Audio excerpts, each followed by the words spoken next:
If you always feel like that you are having a run of bad luck, here's a story that might change your life. In the Middle Age of Europe, there was a king named Roland who ruled a very small kingdom. At that time, the army of the neighboring country launched an attack. King Roland knew well that his kingdom's military strength was not strong.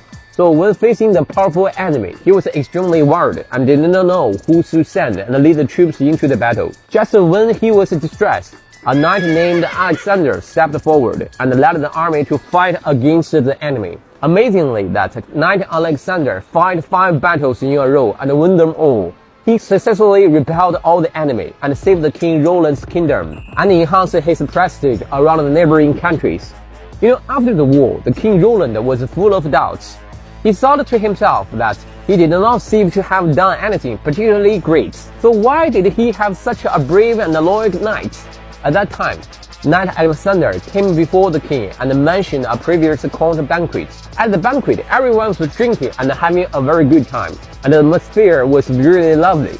Suddenly, a gust of wind blew out all the candles. In the darkness, the queen suddenly said to the king softly that someone had accidentally touched her skirt just now, and she had to pull off the feather decorations on that person's hat. The queen asked the king to light the candles immediately, then find the person without the feather on the hat, then punish him. However, King Roland said gently, all the ministers and the knights having a great time at the banquet, so it would be inevitable to lose their composure a bit, so when drinking too much. So the king ordered everyone to take off the feathers on their hats and throw them away. And the matter was dropped. That was precisely that because of the King Roland's tolerance and magnanimity, that the King Alexander was deeply touched and became more loyal to the king everything, and willing to go through the fire and water and fight for the king. You see, the same is also true with our daily life.